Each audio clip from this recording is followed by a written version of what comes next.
Welcome back to Dum Dum's 2099, where improvisers who've never roleplayed before journey into a futuristic world of Dungeons and Dragons. I am the Grand Wizard Bukake, your host. Alan, trapped in the future, has joined forces with Declan and Honor System, and they've botched their attempt to sneak into a lab owned by House Antebellum.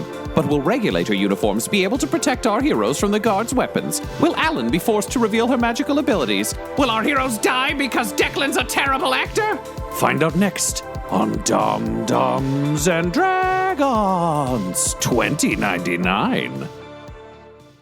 I'm just going to draw my pistol and shoot the guy in front of me. Okay, roll for initiative. 15. 13. 1. Ooh, that's unfortunate. Ooh, I don't know what's going on because I didn't see that hand signal. Nope. Alan, you hear the guards tell him to fuck off and that he's talking too soft and everything else.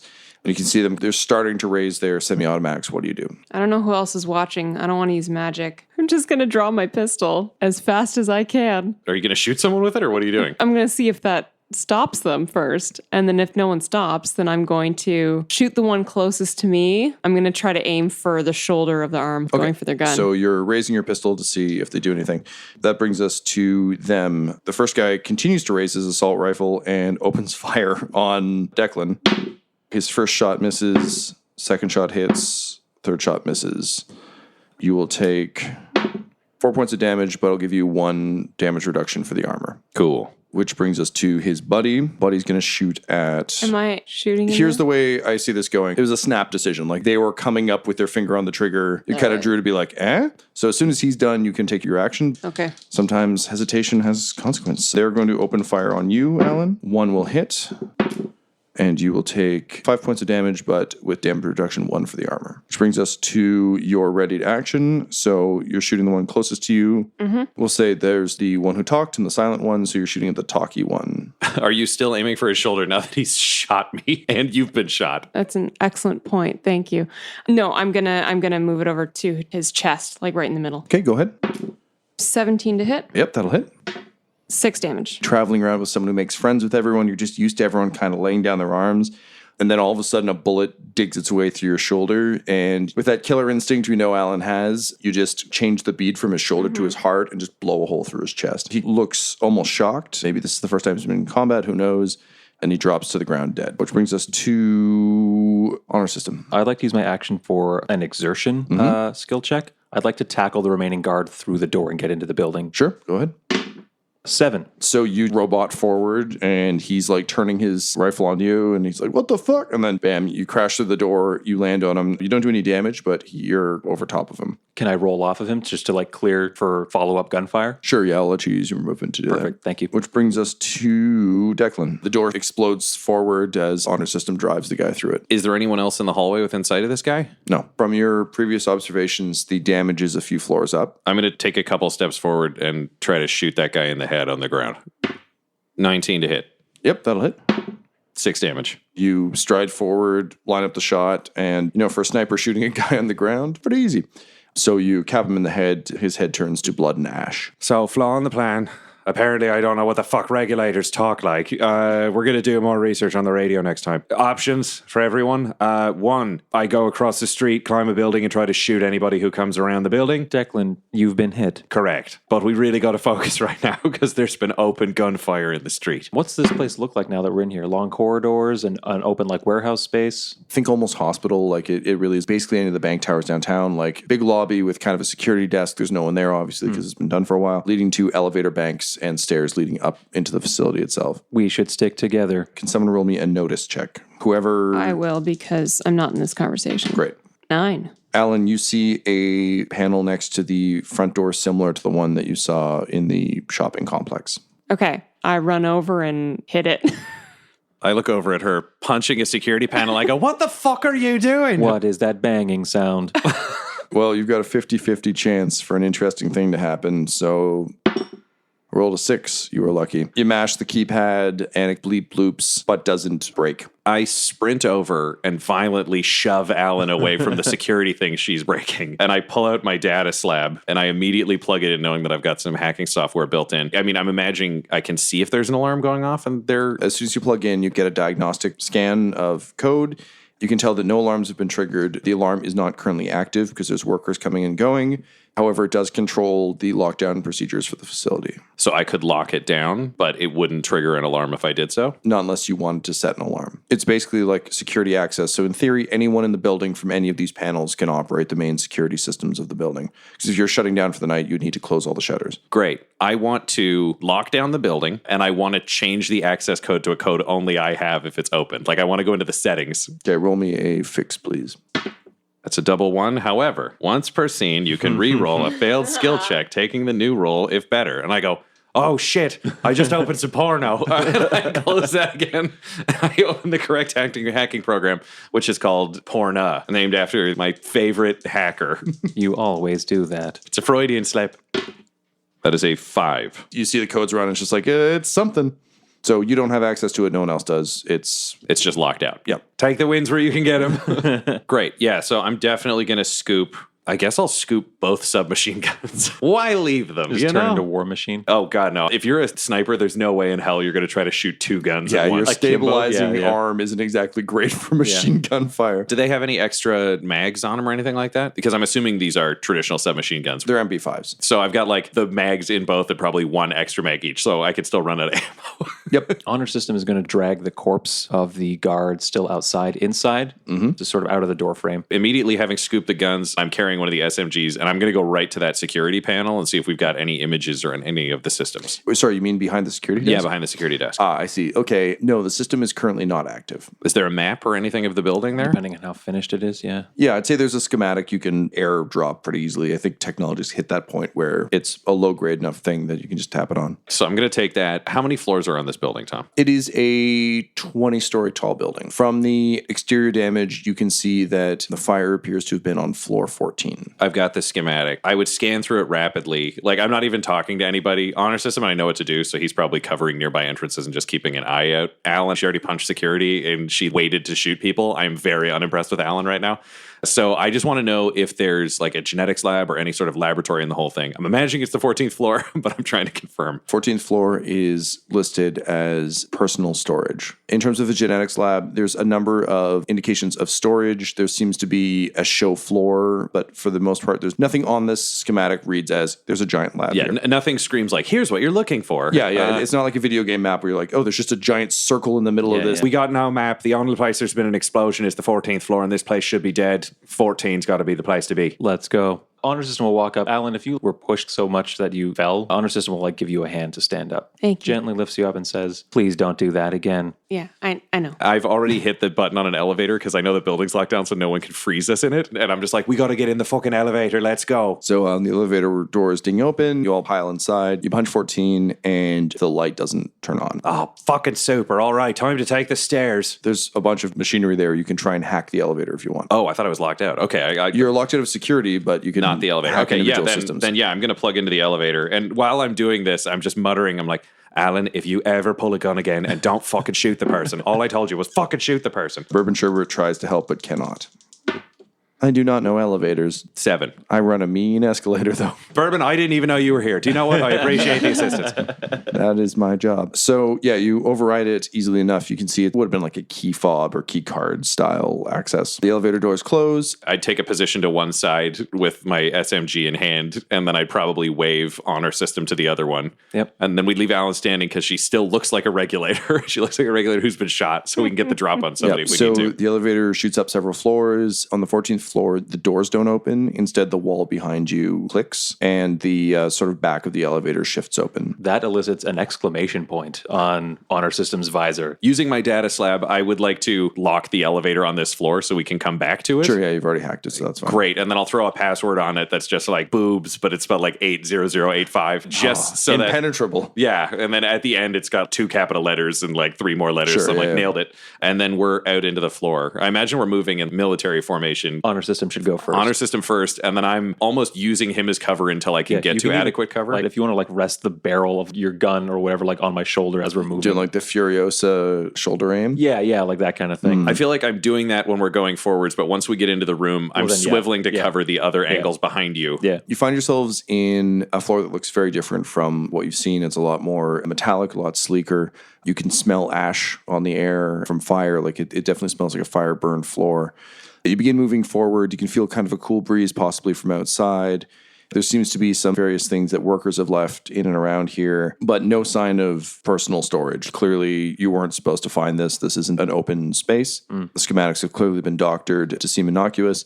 As you move forward, Alan, you get a distinct sense of deja vu from the prison. This all feels very, very familiar to you. Okay. And finally, you come forward to a large, theoretically blank wall, but that has a massive blast dent coming outward in it. It seems like there's actually no rooms on this floor, and yet there's this wall with a giant dent in it. And as you sort of begin to examine it, all of a sudden, a figure drops from the ceiling, pins Declan to the floor, looks around at both of you. Its giant donkey ears twitch, and it says, "Who the fuck are you?" So the figure is crouched down on top of you, Declan. You can see charred fabric. It smells horrible, and got kind of a blade in each hand. What do you do? Sword is drawn immediately, and I'm attacking. Yeah, our system doesn't know what this is, even though everyone who's listened to the podcast up to this point knows what this is. Sure, go ahead. Honor system attacks. So it's a 19 on my d20, and I think with my blade it's +6, so 25 to hit. Okay, yep, you hit. 5 damage. Your blade cleanly slices through one of the arms. You see its arm start to fall, and then a donkey leg comes up and boots the arm back up, and severed part touches, and you can see it start to stitch back together. And it leaps at you. So he's going to take 2 attacks. One misses, but one's a crit. So you will take 6 points of damage. I'll use my one scene skill of negating a successful attack. Okay, cool. Me. So I'll parry that, I guess. Yeah, he like lands on you and you just like fucking robot force push him off. Cool. The creature kind of flips back through the air, looks up at you. Its beard is all wild. Its eyes are fierce. Alan, what are you doing? I just yell, wait, stop. I know this body.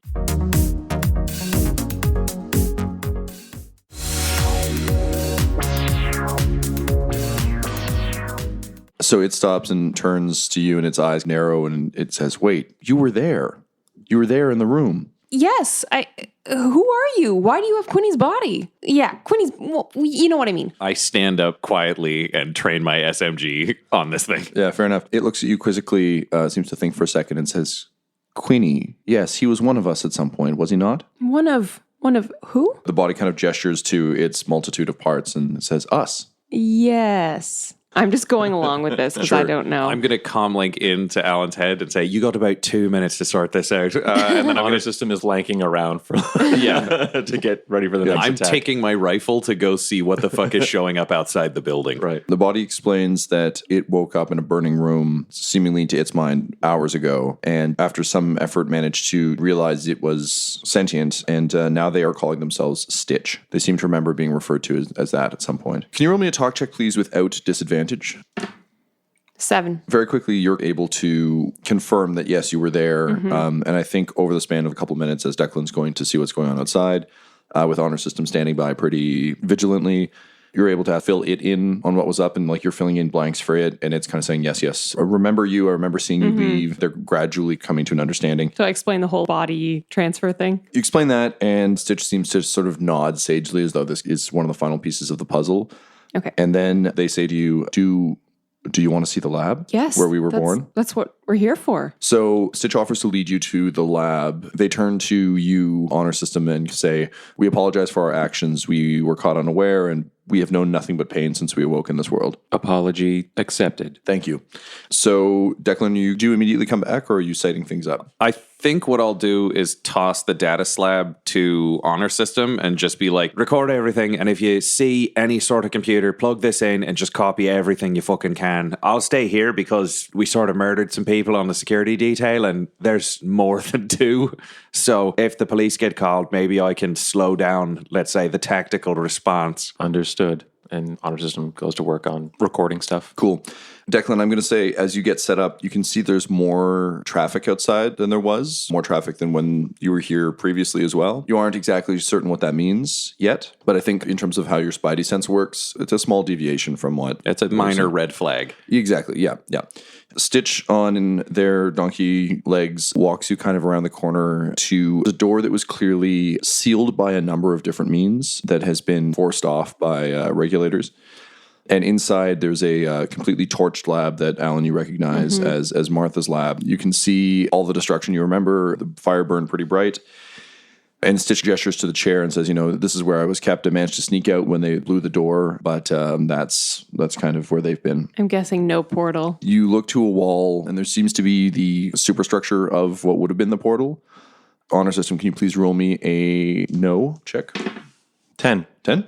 You're not quite sure what kind of machine it is, but you recognize it as Ventus Tech. And we are in an antebellum lab. Yeah. What you know about the Ventus Corp is that their primary interest is in transportation. They're the prime supplier of grav cars. They've been working on sort of large-scale transportation concerns. Do I recognize it as a portal device as well? Alan can tell you what it is, so we can skip a step and just say she explains it was a portal device. But as far as you know, and as far as the public knows, teleportation technology does not exist yet. That device is Ventus Corporation technology. It does not belong here. What does that mean? It means it was either stolen or acquired through illegitimate means. And then you see Stitch drop to one knee and do the finger to head thing, and you actually hear like a multitude of voices muttering to each other, and then finally they say, "Oh, yes, yeah. Go ahead." And then Stitch lets out a rather large sigh, and then they get to their feet, and you notice their posture is very different. It's suddenly very stately, and they say, "Perhaps I can help clear this up a bit. My name is Martha, and this used to be my lab. And now I live," and she looks down at her body, and she's like, "Here." You were here before, Alan. Do you recognize Martha? We met just a few days ago. That's right. I thought you were one of Bobby's friends. I thought you were dead. I am. It Oh. would seem this body that Bobby built for his friend using bits of soulstone and gods can attract the souls of the dying. When I went down, I woke up in this. I watched my own body get pulled through and burn, but now I live here with these fine folks. And she kind of like high-fives herself. So, Martha, which dimension are you from then? "Oh, this one, dear." And she kind of gestures to the space around her. But you knew Bobbert as a kid. "Well, yes, I designed him here." Oh. I'm going to storybook this a little bit just to speed things up, given that the character who would normally be asking these questions is in a different dimension right now.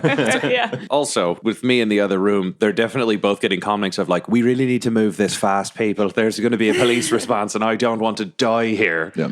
So Martha explains that working under the head of Antebellum Corp, she was commissioned to create something called Project Messiah, or House Antebellum became very concerned about the absence of gods in this world. And as a result, in the absence of gods, they decided to make one themselves and were in the process of trying to create the perfect messianic figure to help restore power to the world. However, things went a bit sour when the other houses found out, particularly the board members of the conglomerata weren't too keen on the idea of any kind of new power structure existing. It's one thing to be the CEO of the world, but if there's suddenly a god on Earth, you're not really that important anymore. And as a result, they were forced to take extraordinary means in order to keep their operation going. However, to Martha's knowledge, things went south from there. Despite having minor amounts of success and theoretically being on the verge of a breakthrough, she was captured by a rival group and forced to work for them, creating clones of various inmates for their purposes. That said, she actually has never left her lab. She's had contact with people elsewhere, but during her stay at the prison, people from the other dimension would come through to visit her here, but she was sealed in this room. Honor system will say, "Bourbon, please record the remainder of this conversation." Oh, thank you, Honor System. I shall. And Honor System is going to go about actually collecting the data that we came here for. Martha, can you please direct me to the computer lab or server room? So she indicates that all of their records, including recordings of what happened in here, are kept in a major server bank 3 doors down.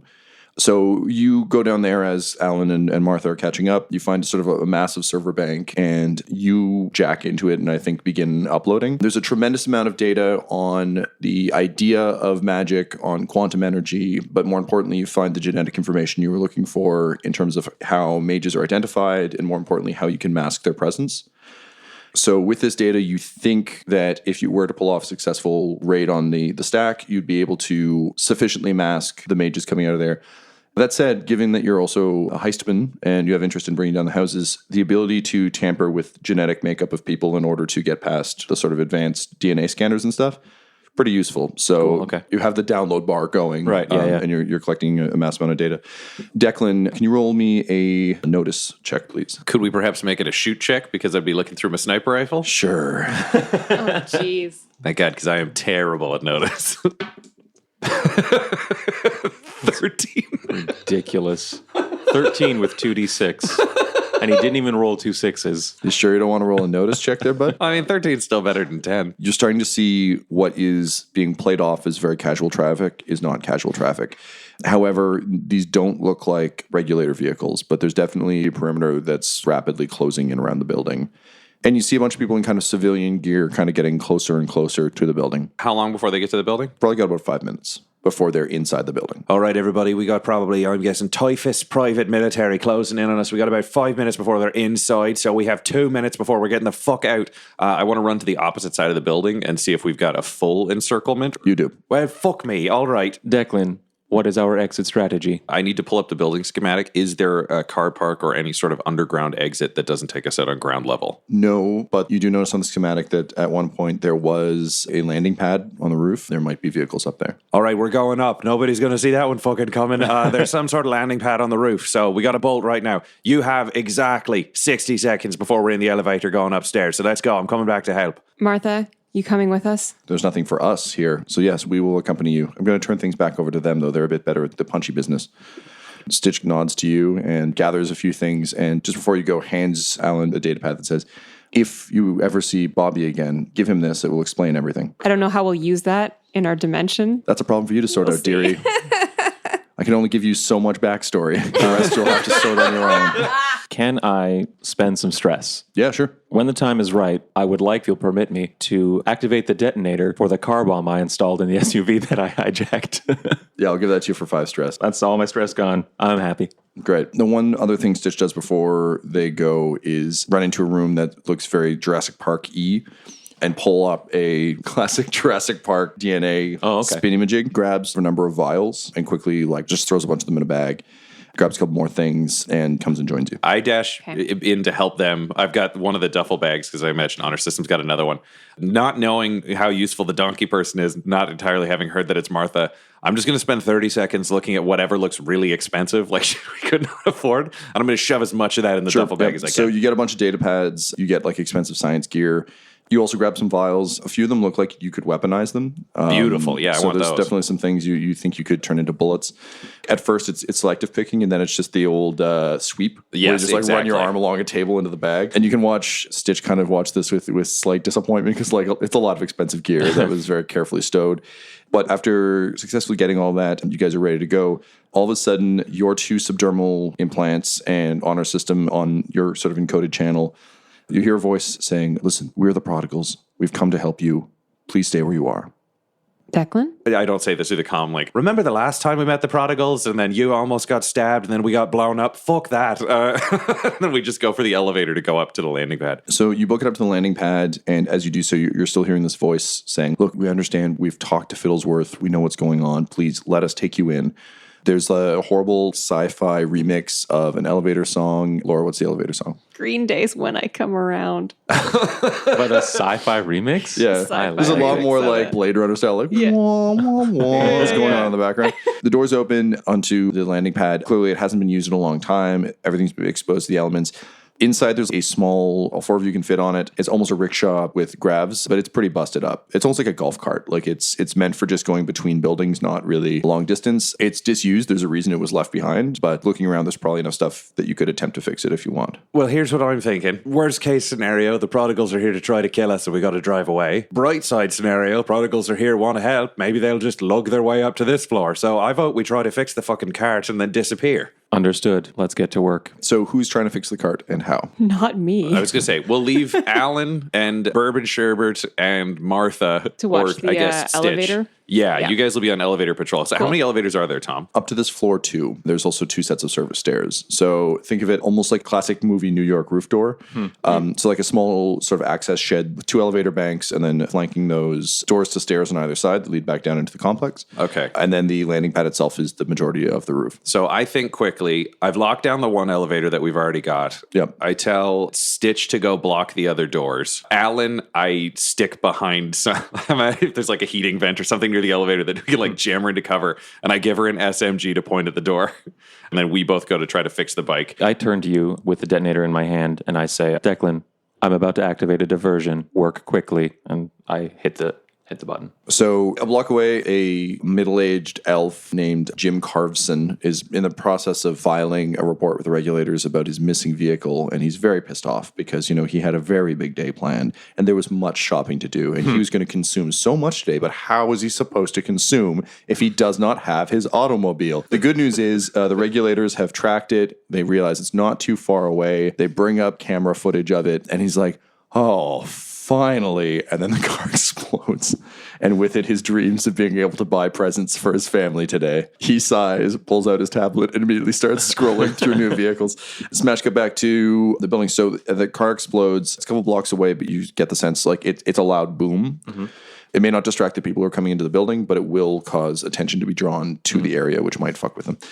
Alan, what are you doing? I'm trying to figure out this submachine gun. Because That's scary. I don't think that you ever Bourbon showed Sherbert me how is to going use to it. give you a quick rundown over your subdermal. Jesus Christ. You tell her point and shoot and she doesn't get it. She'd be terrible at Instagram. So Bourbon Sherbert gives you a quick rundown on like how to use it. That said, you can feel the tingle of magic in your hands. And you're getting itchy. You're getting itchy for some spell casting. I don't think I'm going to be using this gun. Bourbon Sherbert hears you say that, looks at Stitch, who's holding like 2 daggers made of jagged metal, looks back at you, looks back at Stitch, and says, "May I?" May you? It would seem if you do not need your weapon after all, perhaps it would be better served by the donkey person. That makes sense. So Bourbon Sherbert flies the SMG over to Stitch, who seems to hold it, and you can almost see Stitch cycling through various bits of itself until it finds someone who knows how to use the gun. And then someone nods and is like, It's Martha. Actually, yes. The only person who knows how to use a gun, because the rest only of person them are from here. Yeah.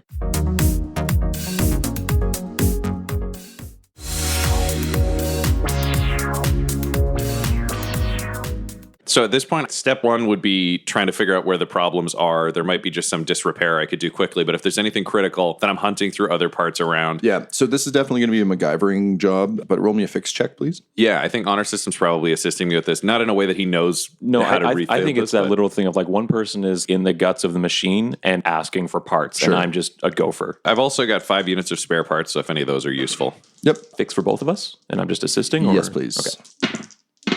13 again. 13, yep. And I have a total of 7. So a total of 14. Yeah, this vehicle is very simple. You reinforce it so that it won't wobble under the weight of 4 people / a robot. But this is the kind of thing that you've been boosting and taking apart since you were a kid, so it's an easy fix. And you think, based on that roll, you've probably got enough up and go to get you 2 buildings away rather than 1 building away. But it will likely burn out after that, so you get kind of like one shot in any direction you want. You can hear the elevators, like there's that sort of clanging coming from downstairs of people trying to sort the elevators. And over your comm links, again, you hear, "Please, we mean you no harm. We need to bring the mage to safety." And suddenly you can hear the classic ding of grapple guns being launched. It's a pretty tall building, so they can't reach all the way to the top, but you can hear them sort of They're beginning their close. ascent. Yeah. So everybody on board. And then I whispered through my comm link to the guys, I'm like, "We're coming to help you," is what every murderer ever has always said. So we'll climb on board, looking out over the building, because I've already scanned from when I was watching stuff. Is there a grav car park? Is there somewhere where we could go to where we might be able to boost something else to go further? If you're making it 1 building from any direction, would be office towers and kind of derelict buildings. 2 buildings away, I'd say, yeah, you can probably make it to a car park. Nice. I want to go in the direct opposite way from the explosion. Yeah, I'll allow that. Then we're going to do that. I think as soon as you give it like the all clear, like it's ready to go, Honor just straddles the bike and is ready to drive. Yeah, so we'll jump in. I got hopping on. I'm going to keep my SMG in hand for now, because sniping from the back of a moving vehicle is not as effective as one might hope. So Stitch will bring up the rear, and as the vehicle's taking off, donkey hop up onto the back with the SMG trained back. As you take off into the sky, you see people climbing the sides of the building. Some of them using grapples, some of them are using magnetic handholds. Let's see if they see you. One of them manages to see you. I'm going to say they're on the west side of the building. So now there's 4 people on west side who have a line of sight. The rest of the building still doesn't know where you're at. They're in the midst of climbing, so it's going to be hard to get a shot off, but one of them is going to try and fire a grapple at you.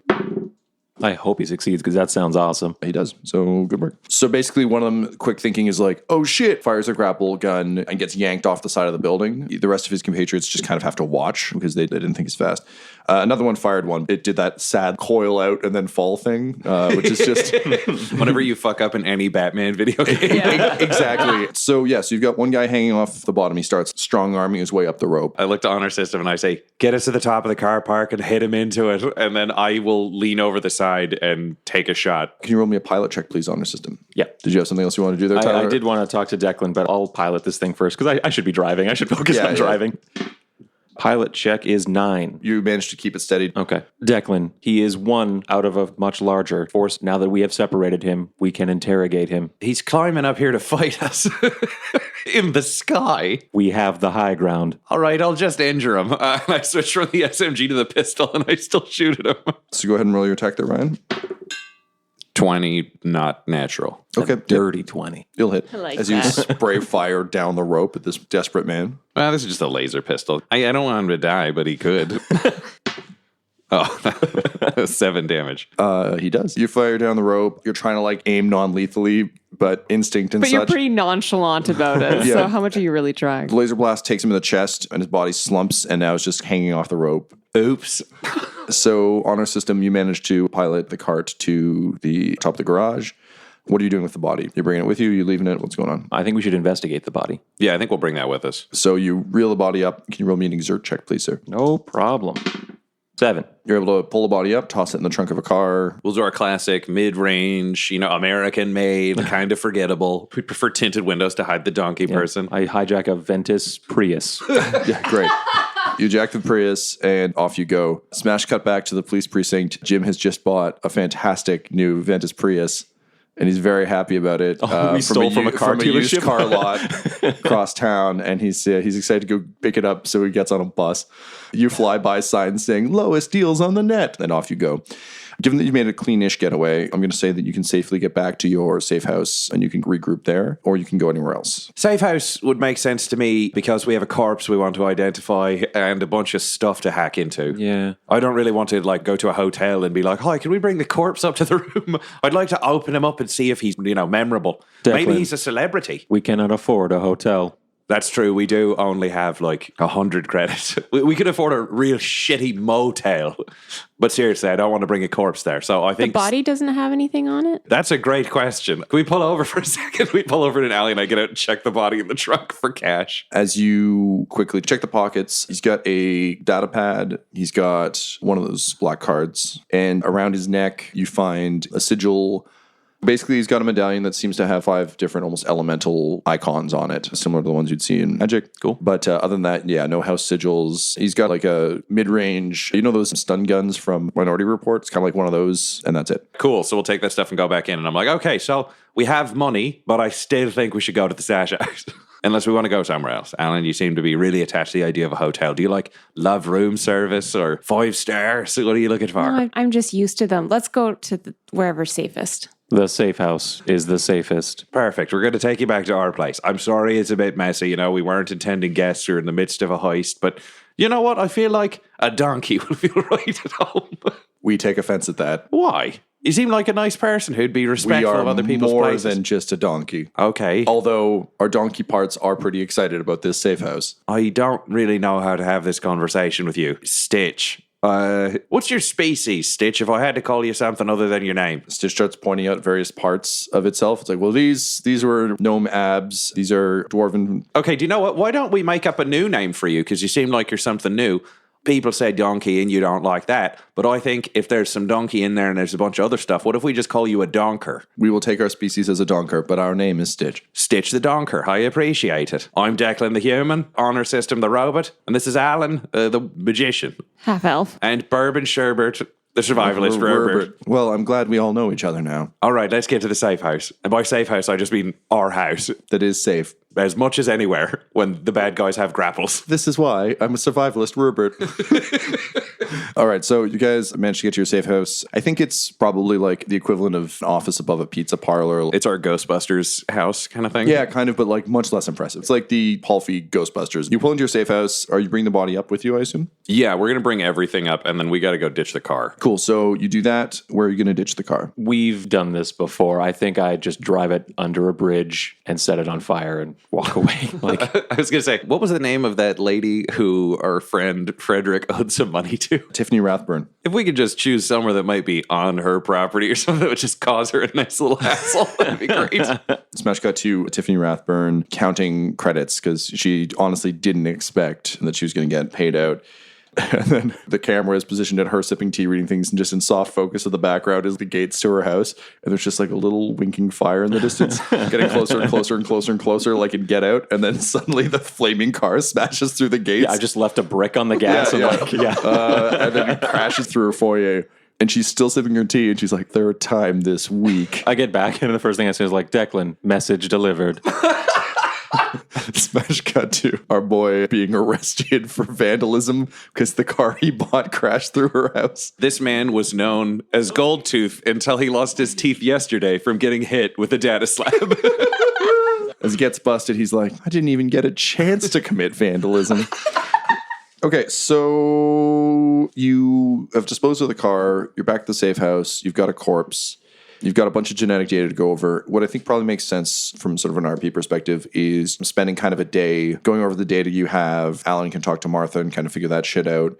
You guys can test the genetic stuff while also looking into what the Ventus tech was doing there and kind of what your next steps are.